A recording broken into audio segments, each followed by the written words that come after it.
Hey, everybody. Welcome back to the Miracle of Healing. I'm so glad that you're with us today to join us for this incredible conversation. I'm so happy to welcome onto the show Dr. Scott Taylor. He really brings three worlds together an near death experiencer, an academic, and an educator in the field of near death experiences. Scott is the president of the Expanded Awareness Institute and has served as the president and executive director of the Monroe Institute for a long time. And I am such a fan of that institute. They're really doing some amazing things over there. He's also the author and voice of 6 best-selling guided meditation albums in his Into the Light series. And his gift is really making available to everybody this exploration of the non-physical universe. I'm so fascinated by his story here because it was born from his own extraordinary shared death experiences. And that is when sort of two people sort of share the same near death experience. So we're going to talk about that, what that is, what happens when people have a near death experience, what it reveals about our consciousness, the state of the universe, and why meditation keeps showing up as a doorway to expand and continue that experience. So please welcome me and joining Dr. Scott Taylor. Thanks for being on the show today, Scott. Well, hi, Lisa, and thank you for having me on. I have been looking forward to our conversation. So, yay, we're together Yeah, finally. I know. I'm so glad to be with you today. So let's start a little bit with maybe you sharing your story. What happened to you? Be glad to. It was 1981, and I was in love with a woman. Her name was Mary Frances. And she and her son, Nolan, who had just turned 7, were coming home from a day of sailing on beautiful Lake Washington in southern Minnesota, and they were involved in a horrific car accident. Mary Fran was killed outright, and Nolan had a mortal head wound, and it took him 6 days to make his transition. Luckily, being in southern Minnesota, we were just a stone's throw from the Mayo Clinic, and they took both Mary Fran and Nolan straight there, and they received wonderful health care. But the injuries to Nolan's body were such that he really couldn't recover. He was in a coma and actually never came out of the coma. During those 6 days between the accident and when he made his transition, Mary Fran's large family, she was one of 9, had a chance to assemble and be there to hold vigil for Nolan. The nurse on the floor gathered us all one day and told us that it was really important that we speak to Nolan because hearing is the last sense to go. Even though he might be in a coma, it's a very good chance that he could hear us. And even if he couldn't respond, that kind of communication between Nolan and his family would be really important to him. And because there were so many of us, I don't know, 50 of us, something like that, between brothers and sisters and spouses and uncles and aunts and neighbors. I mean, there's just a ton of people there. We divvied up the time, and 2 of us would go in every 2 hours to be with Nolan and just support him. So on the morning of the 6th day at 3 a.m., that was my shift. I was there with Mary Fran's oldest sister, Janie, and the 2 of us went in to visit Nolan. And we had brought with us his favorite book. We read him stories. We told him about the antics of his uncles who had gone throughout the Mayo health system and purloined all of the cushions off of the couches in the lobby area, so we could have something to sit on, lie down on in this rather cramped waiting room we were in. So we told him stories, and it was about 4:45. So it's the last 15 minutes. Janie goes down to the end of the bed and she looks at his chart, and the chart is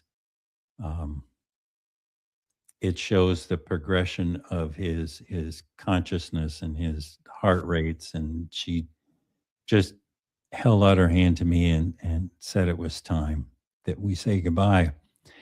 Um, and that was important. Jenny was a trained emergency room nurse, so she knew all about this sort of thing.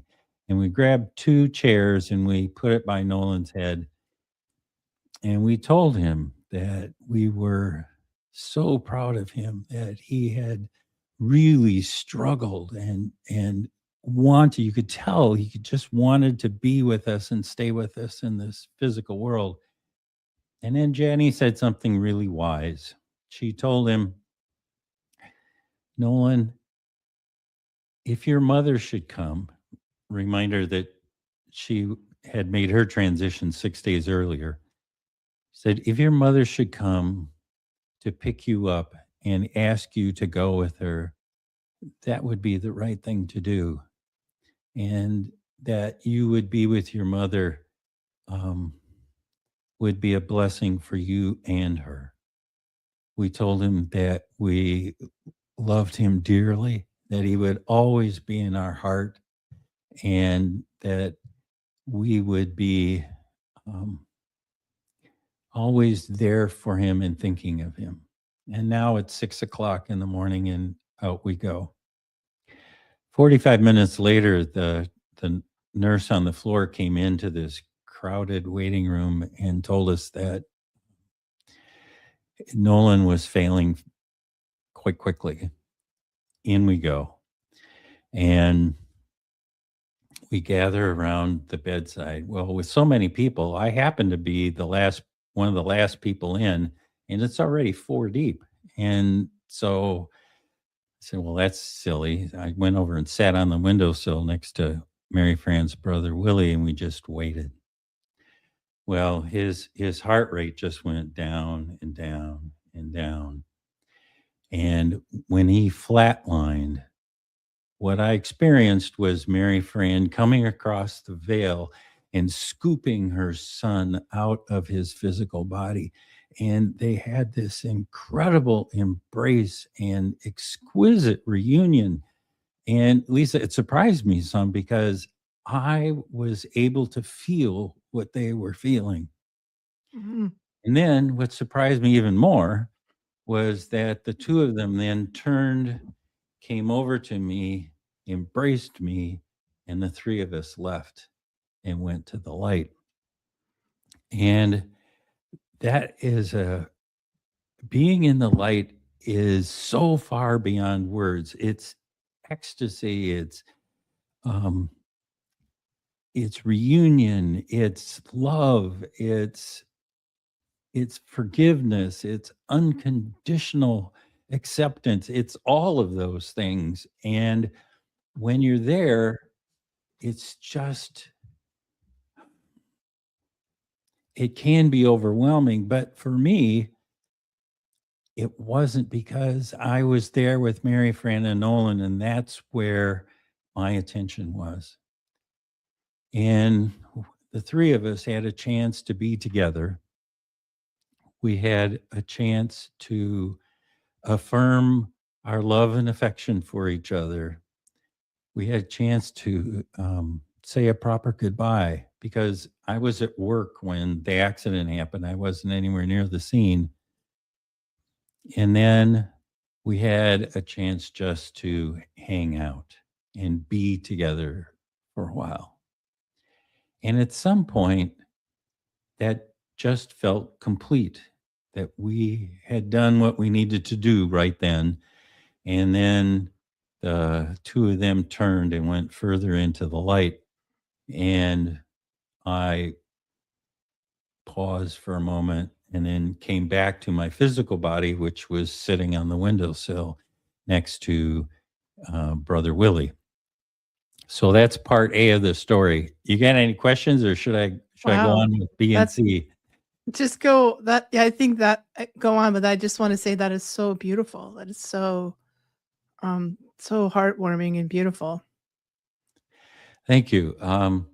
So what happened was, I'm in the light, with Mary Fran and Nolan. And at the same time, I am also in my physical body sitting on the windowsill. So it's 100% of my consciousness was with Mary Fran and Nolan, and 100% of it was there sitting on the windowsill. And I say it like that. It didn't feel like I split. It didn't feel like 50-50. It felt like I was in two locations at once. And I know this because I'm sitting there on the windowsill. Nolan has just passed away.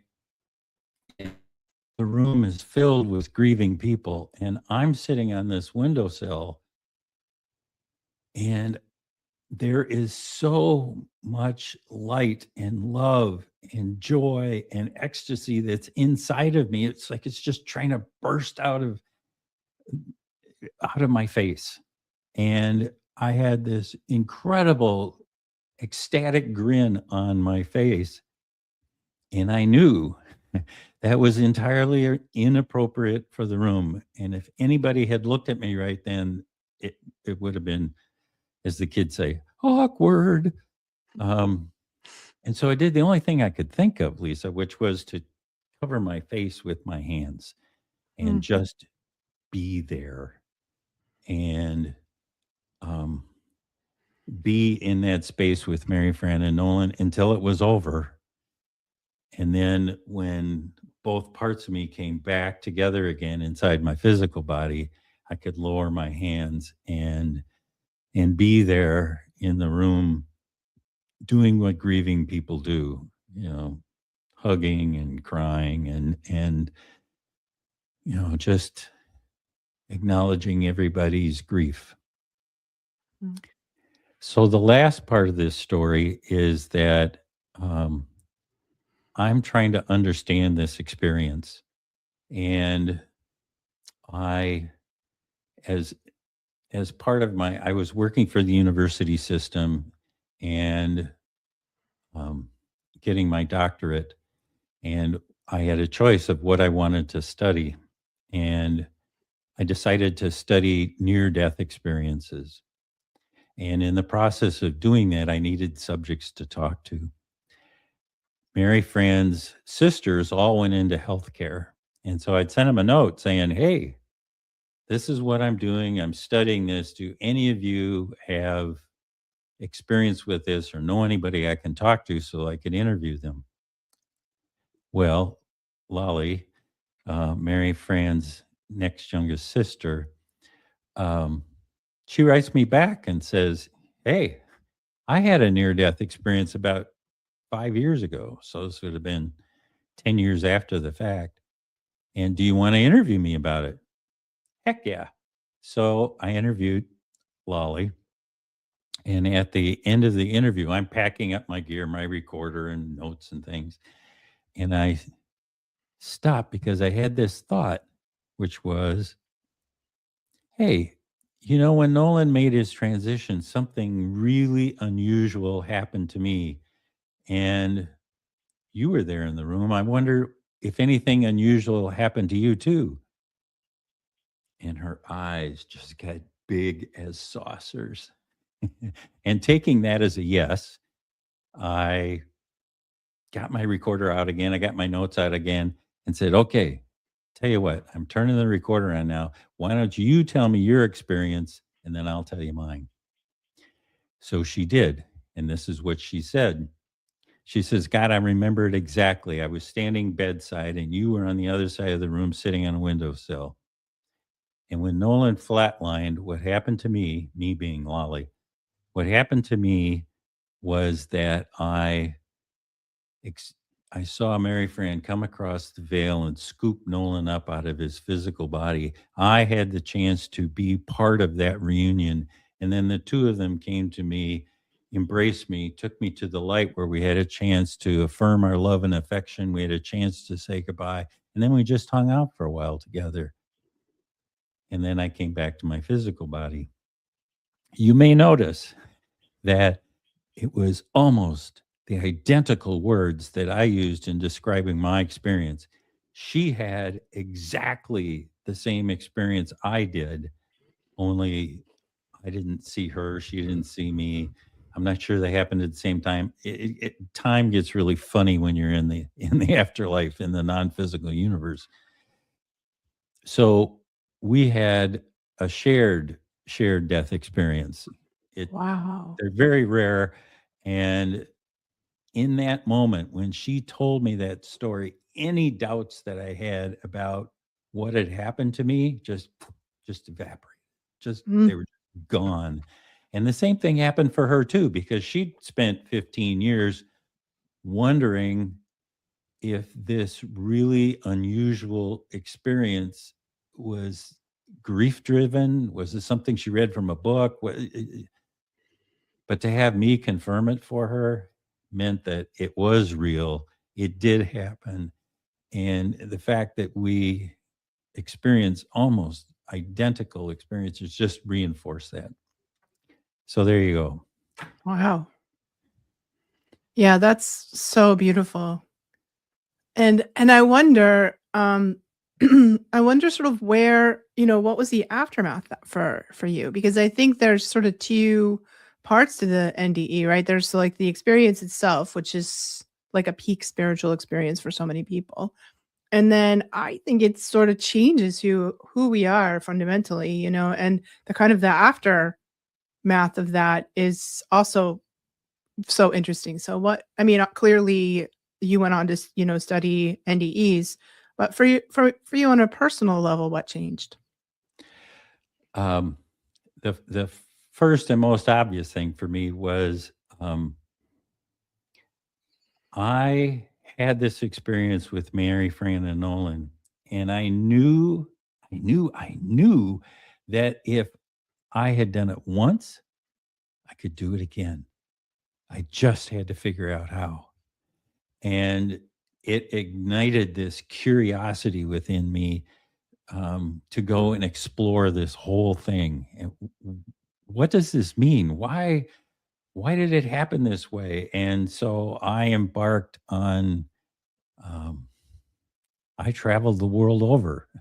I figured, I'm from a small town in southern Minnesota. I have a Presbyterian background. I mean, it just isn't the lexicon of our church to have these experiences. So I was completely dumbfounded. It was really outside of my self concept and what was possible. So I figured the only thing I could do, um, was to go to the sacred sites, the ancient sacred sites in the world, and see if there was some leftover juju that would help propel me into that space again so I'd see them. So I went to Stonehenge and the Great Pyramids and the Sphinx and um, Oracle of Delphi, and I went to Machu Picchu and I studied in Japan. I did all kinds of things that I was hoping would help propel me into that space. And I can tell you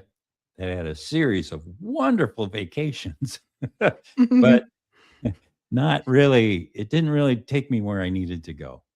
And what took me there was the meditative technique taught by the Monroe Institute, one that Mhm. uses binaural beats Yep. that helps you enter into and hold expanded states of awareness. Um, it's very precise and it's easy to learn. And that took me to this place. And I was able to reconnect with Mary Fran. And throughout the intervening years, she has been in and out of my life, depending upon, what's going on for me. Nolan, on the other hand, he's like he's like right there all the time. He's Mm. just so present in my life, always a guide, um, somebody I can talk to, somebody's got connections with the other side. I treasure that relationship, before and certainly after. So it changed the direction of my life, in that I became a serious investigator.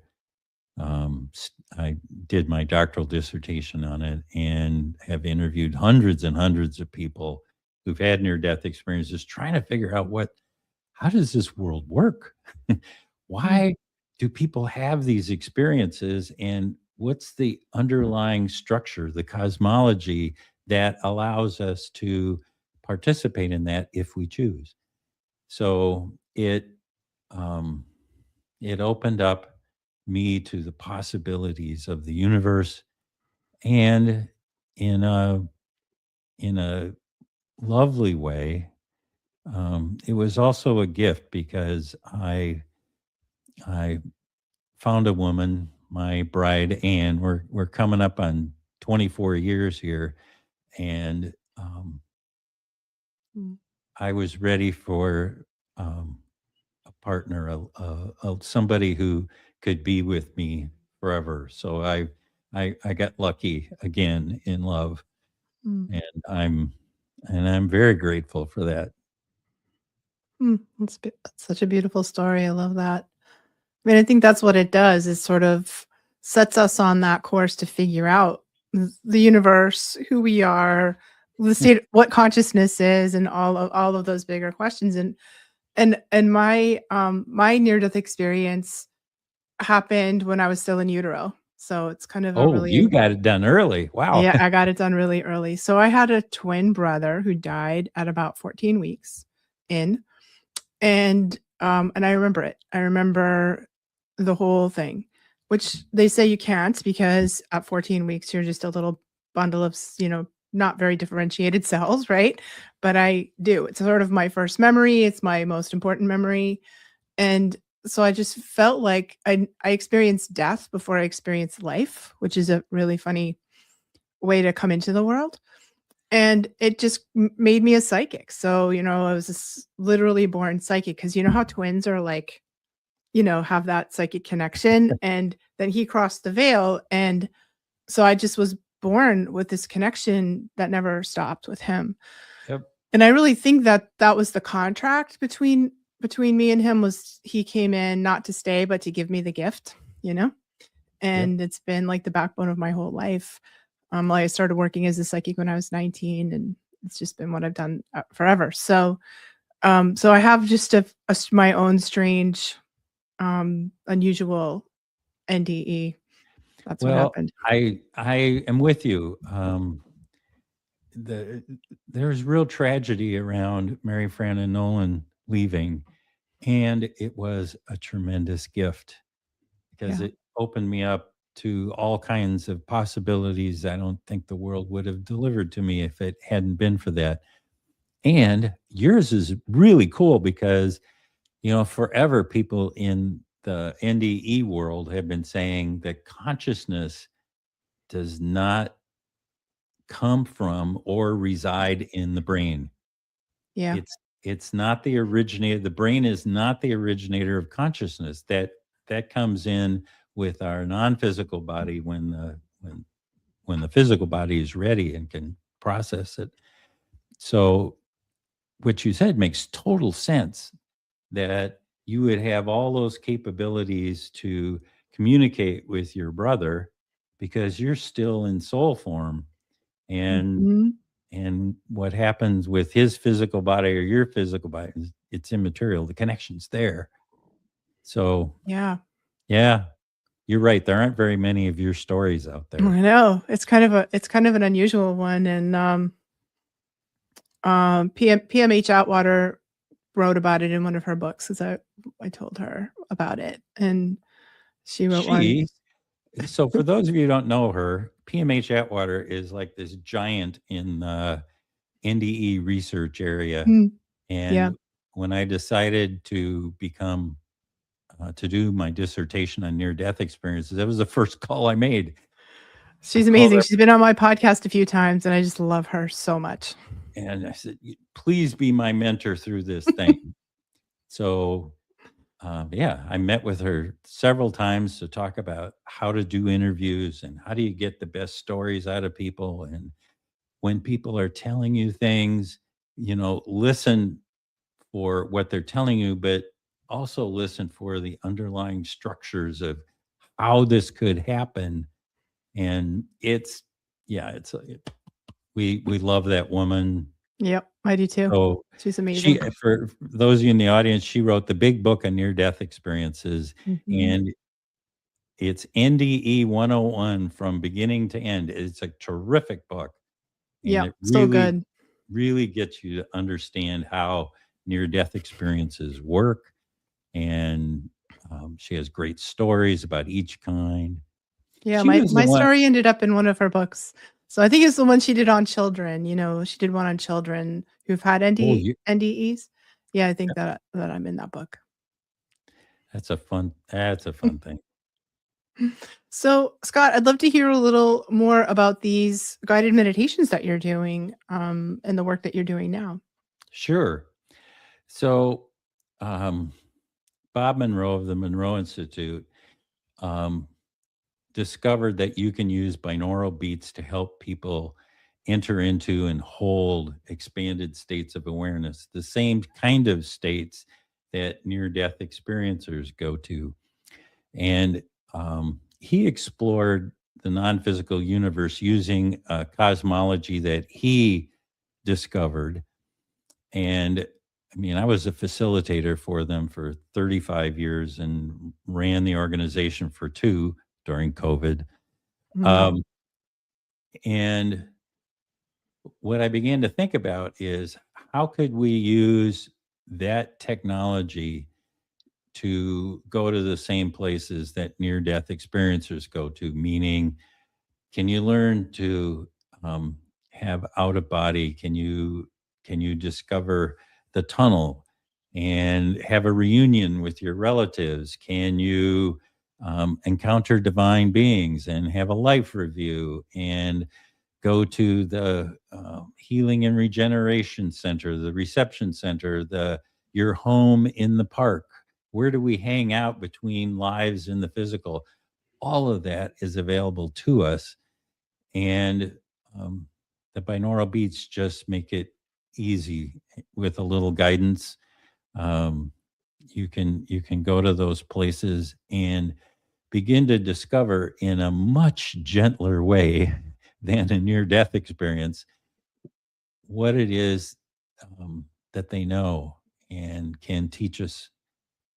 What wisdom do they have to tell us about the non-physical world, which I've had people say, "Oh, wow, I wish I could have a near death experience so I could understand that." And they're like, "No, no, no, no, mm. please, please, no." Because that's the difference, is that a near death experience usually involves such severe trauma to the physical body that the body dies.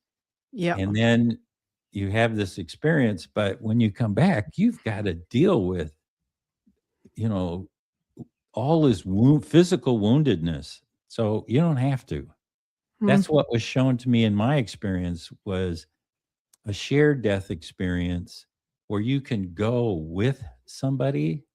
I could go with Mary Fran and Nolan into the light, and there's no trauma involved in that. I mean, I was just sitting on a windowsill. It's just, mm. there's nothing there. But it shows that we can um, take our consciousness and split it. I call it bilocation. We Right. can split our consciousness, and part of us can be sitting here in this chair, and the other part of us can be there in the non-physical world talking to Uncle Fred, who died 5 years ago. So it's that's what we do here at the Expanded Awareness Institute. We teach people how to do this type of meditation so that they too can begin to understand what the non physical world is, how it works, and how it can positively impact our life here in the physical. Because that's really what it's about. It's about how do we live our life here in the physical world in such a way that we fulfill our mission and we get to help other people discover that, they're more than their Mm. physical body. So beautiful. And Scott, if people wanted to find you and your work, how would they find you?